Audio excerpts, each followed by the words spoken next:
안녕하세요. 저는 올해 65살이 된 최대성이라고 합니다. 지난해까지 공립고등학교에서 역사교사로 30년을 근무하다 퇴직했습니다.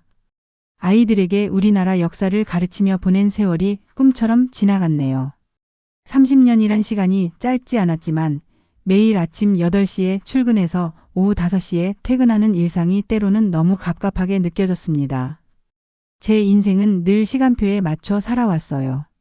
아침 7시 30분에 알람이 울리면 서둘러 준비하고 7시 50분 버스를 타야 했죠. 수업종이 울리면 교실로 들어가고 점심시간에는 교무실에서 도시락을 먹었습니다. 방학이라고 해도 연수나 학교 업무로 완전히 자유롭지는 못했어요. 30년 동안 같은 패턴으로 살다 보니 마음 한구석에는 늘 갈증 같은 것이 있었습니다. 제 성격이 원래 모험을 좋아하는 편이었거든요. 대학 시절에는 배낭여행을 즐겼고 산악동아리에서 활동하며 전국의 명산을 다녔습니다. 하지만 교사가 되고 나서는 그런 자유로운 시간을 가질 수 없었죠. 주말에도 시험지를 채점하거나 수업 준비를 해야 했으니까요. 결혼 생활도 순탄치 않았습니다. 5년 전에 30년 동안 함께한 아내와 이혼했어요. 딸아이는 미국으로 유학을 갔다가 그곳에서 취업해서 정착했습니다. 가끔 영상통화로 얼굴을 보는 게 전부죠. 퇴직을 1년 앞두고 저는 진지하게 은퇴 후 삶을 계획하기 시작했습니다. 공무원 연금으로 매월 240만 원이 나오고 개인적으로 모아둔 저축이 1억 2천만 원 정도 있었어요. 퇴직금은 없었지만 혼자 사는 데는 큰 문제가 없을 것 같았습니다. 건강은 그리 좋은 편은 아니었어요. 고혈압 초기 진단을 받았고 오랫동안 서서 수업하다 보니 허리 디스크로 오래 걷기가 힘들었습니다. 하지만 그런 건 크게 신경 쓰지 않았어요. 퇴직 후에는 내 마음대로 쉴 수 있을 테니까요. 제가 꿈꿔온 은퇴 후 삶은 자유로움 그 자체였습니다. 누구의 눈치도 보지 않고 정해진 시간에 쫓기지 않으며 하고 싶은 일을 마음껏 하는 것. 그 꿈을 실현하기 위한 방법으로 캠핑카 생활을 선택했습니다. 유튜브에서 캠핑카로 전국을 여행하는 영상을 보면서 저렇게 살면 얼마나 좋을까라는 생각을 자주 했거든요. 아침에는 바다를 보며 커피를 마시고 저녁에는 산속에서 별을 보며 와인 한 잔. 그런 삶이 제게는 천국처럼 느껴졌습니다. 퇴직을 2달 앞두고 저는 본격적으로 캠핑카를 알아보기 시작했습니다. 처음에는 새 차를 살까 고민했지만 가격이 너무 비싸서 중고를 알아보게 됐어요. 인터넷에서 캠핑카 관련 카페에 가입해서 정보를 수집하고 중고거래 사이트를 뒤적거렸습니다. 한 달 정도 알아본 끝에 3년 된 캠핑카를 발견했어요. 상태가 괜찮았고 내부도 깔끔하게 관리되어 있었습니다. 차주는 사업 확장 때문에 급하게 팔아야 한다고 했어요. 원래 5,500만 원을 부르던 차를 5,200만 원에 구할 수 있었습니다. 내부에는 작은 싱크대와 가스레인지, 접이식 테이블, 침대 변환 소파가 있었어요. 화장실은 없었지만 포터블 화장실을 따로 구매하면 된다고 생각했습니다. 캠핑카를 구입한 후에는 추가 장비를 갖추기 시작했어요. 포터블 전기 배터리, 태양광 패널, 간이, 화장실, 캠핑용 의자와 테이블, 취사도구 등을 구매했습니다. 이것들에 350만 원이 들었어요. 처음에는 비싸다고 생각했지만 앞으로 몇 년간 쓸 거니까 괜찮아라고 스스로를 위로했습니다. 여행 계획도 세웠어요.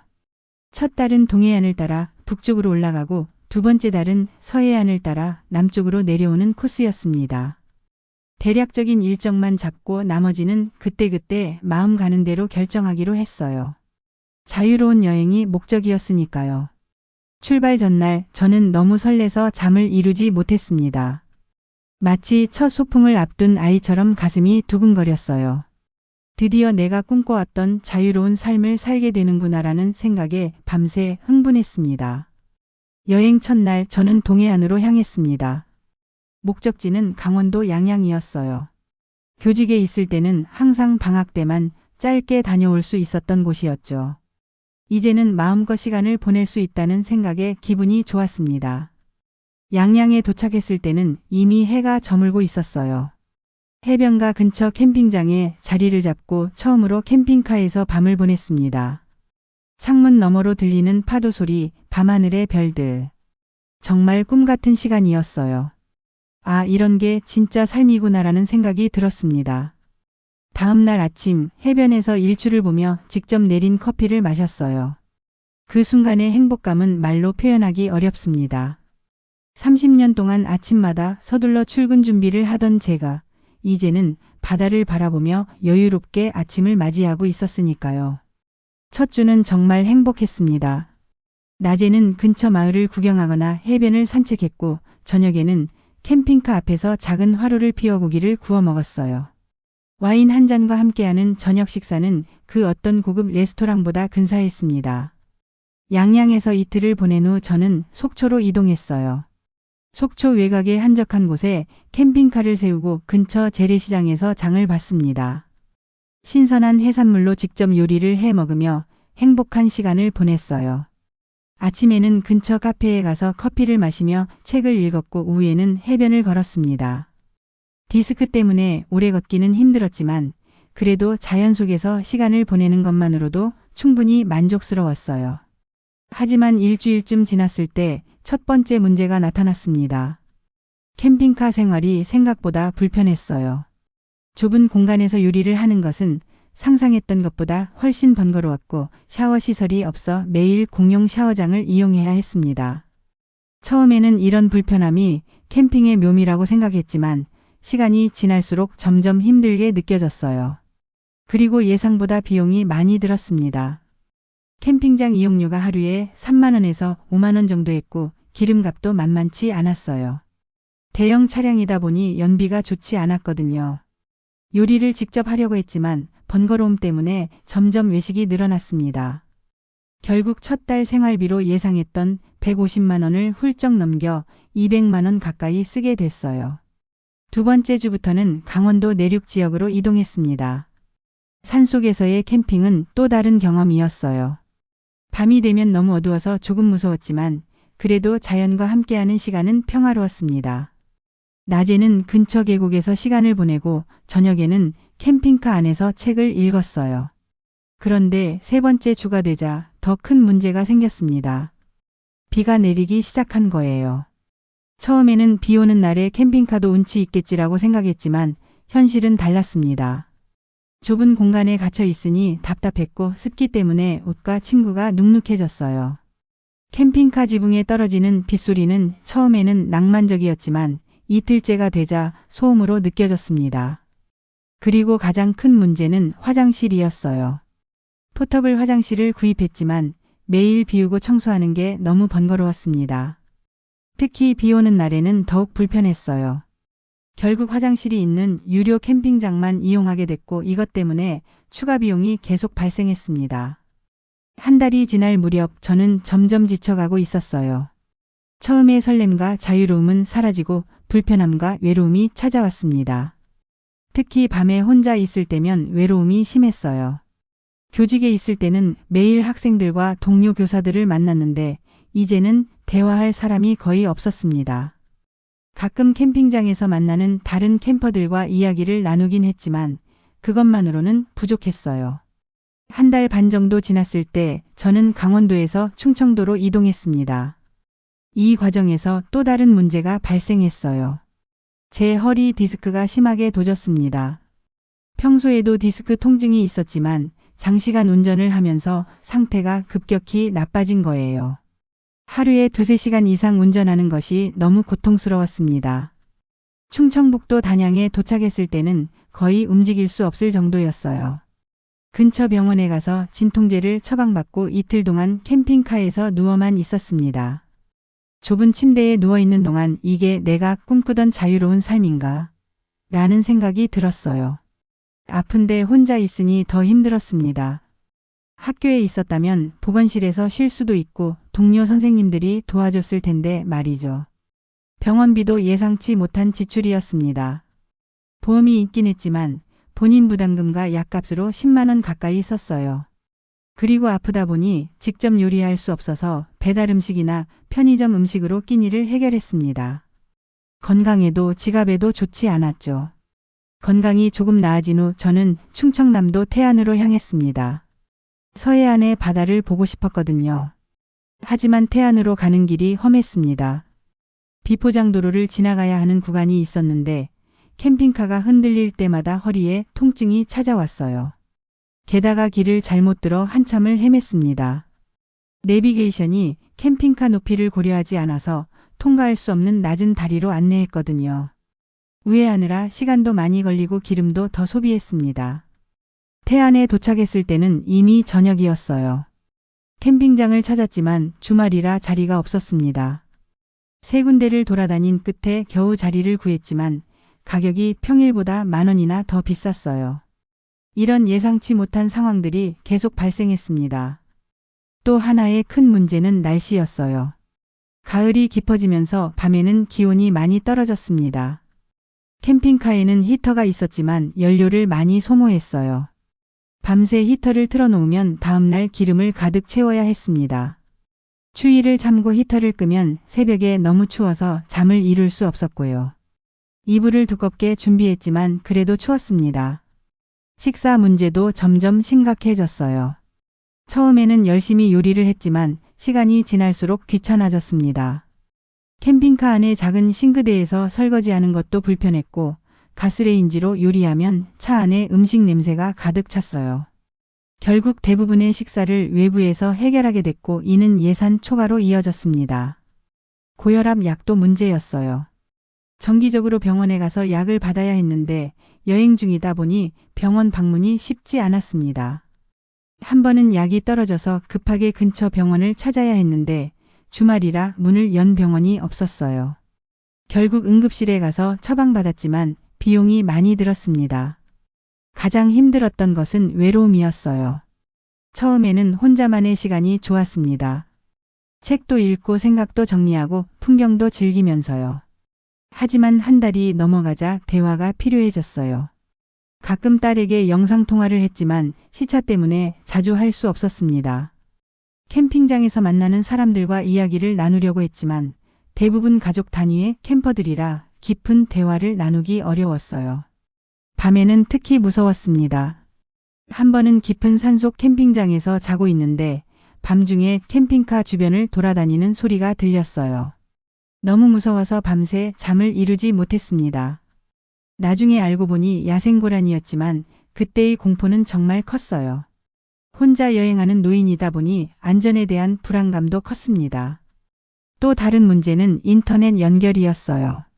산속이나 외딴 곳에서는 와이파이가 잘 안 잡혔습니다. 스마트폰 데이터로 해결하려고 했지만 한 달 사용량을 금방 초과했어요. 추가 요금이 청구되어 통신비도 예상보다 많이 나왔습니다. 생각해보면 제가 캠핑카 생활을 동경한 것은 유튜브나 인스타그램에서 본 화려한 모습 때문이었어요. 그들은 항상 좋은 날씨에 멋진 장소에서 맛있는 음식을 먹으며 행복해 보였습니다. 하지만 현실은 달랐어요. 좋은 날도 있었지만 대부분은 불편함과 싸우는 나날이었습니다. 특히 화장실 문제가 심각했어요.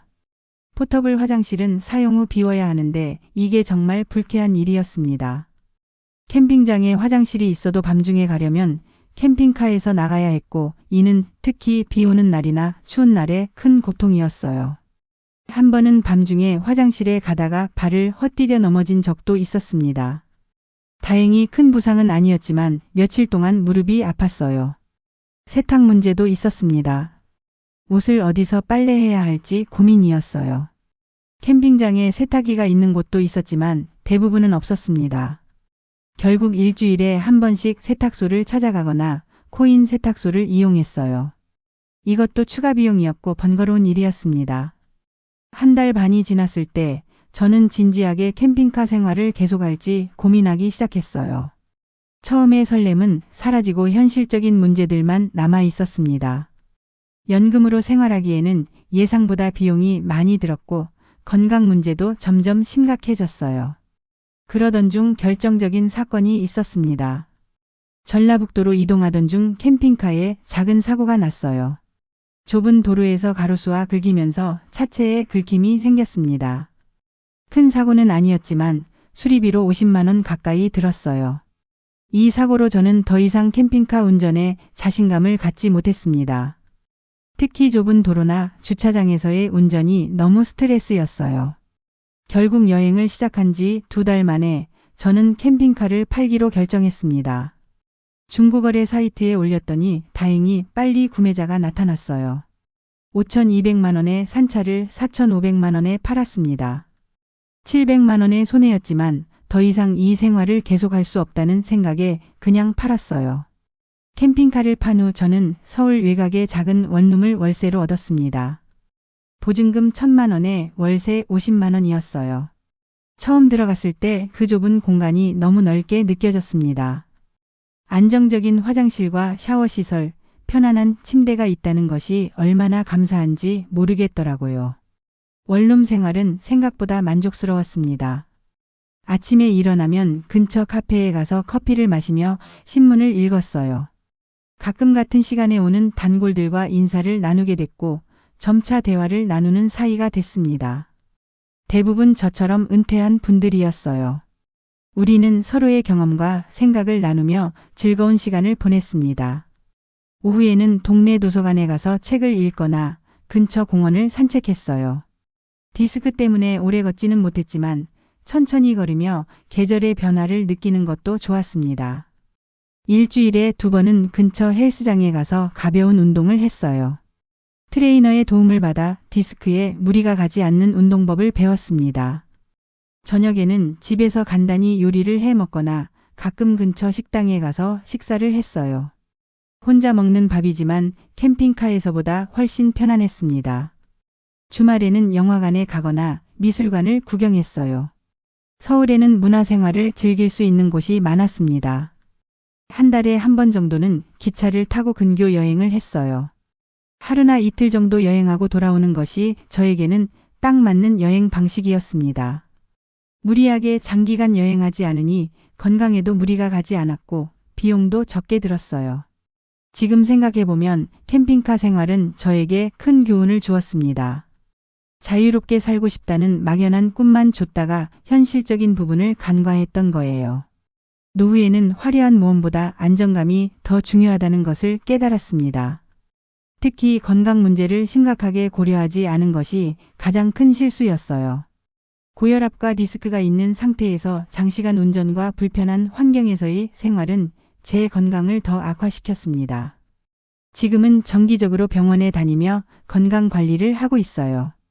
또한 경제적인 부분도 잘못 계산했습니다.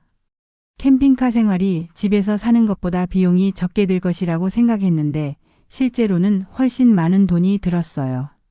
기름값, 캠핑장 이용료, 식비, 차량 유지비 등을 모두 합하면 한 달에 300만 원 가까이 썼습니다. 연금만으로는 부족해서 저축을 조금씩 까먹었어요. 사회적 관계의 중요성도 다시 한번 느꼈습니다. 교직에 있을 때는 늘 사람들에 둘러싸여 있었기 때문에 혼자만의 시간을 갈망했어요. 하지만 막상 완전히 혼자가 되니 외로움이 찾아왔습니다. 지금은 동네 주민들과 소소한 교류를 하며 적절한 사회적 관계를 유지하고 있어요. 딸과의 관계도 개선됐습니다. 캠핑카 생활을 하면서 딸에게 영상통화로 제 모험을 자랑했는데 딸은 오히려 걱정을 많이 했어요. 지금은 안정된 생활을 하고 있다고 말해주니 안심하는 눈치입니다.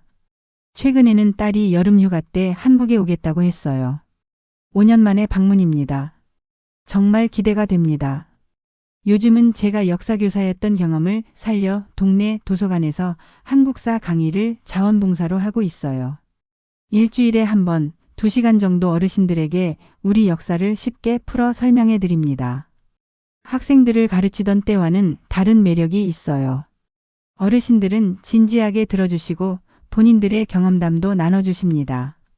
캠핑카 생활을 통해 배운 가장 큰 교훈은 화려한 꿈보다 나에게 맞는 현실이 중요하다는 것입니다. 유튜브나 SNS에서 보는 멋진 캠핑카 라이프는 현실의 일부분만 보여주는 것이었어요. 실제로는 불편함과 어려움이 더 많았습니다. 지금의 제 일상은 화려하지 않지만 안정적이고 편안합니다. 아침에 일어나 커피를 마시고 도서관에 가서 책을 읽고 가끔 친구들과 만나 이야기를 나누는 소소한 일상이 저에게는 행복입니다. 굳이 캠핑카로 전국을 돌아다니지 않아도 마음의 여유를 가지고 살면 어디서든 행복할 수 있다는 것을 깨달았어요. 퇴직 후 모든 것을 바꾸려고 하기보다는 기존의 삶에서 불필요한 스트레스를 줄이고 내가 진정으로 즐길 수 있는 활동에 집중하는 것이 더 중요하다고 생각합니다.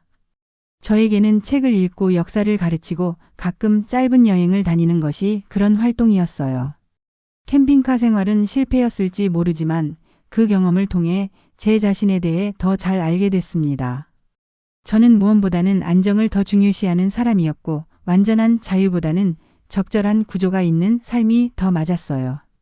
이런 자기 이해는 앞으로의 노후 생활을 계획하는 데 큰 도움이 됐습니다. 이제 저는 매일 작은 행복을 찾아가며 살고 있습니다.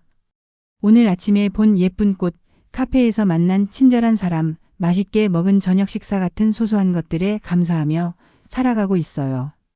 캠핑카로 전국을 돌아다니며 찾으려 했던 행복은 사실 제 일상 속에 늘 있었던 것 같습니다. 퇴직 후의 삶은 새로운 시작이지 끝이 아니라는 것을 배웠습니다. 지금은 제 속도에 맞게 제 방식대로 살아가고 있어요. 화려하지 않지만 행복한 노후를 보내고 있습니다. 캠핑카로 전국 일주를 꿈꾸는 분들에게 조언을 드리자면 먼저 단기간 렌트해서 체험해보고 결정하라는 말씀을 드리고 싶네요. 저처럼 후회하지 않도록 말이죠.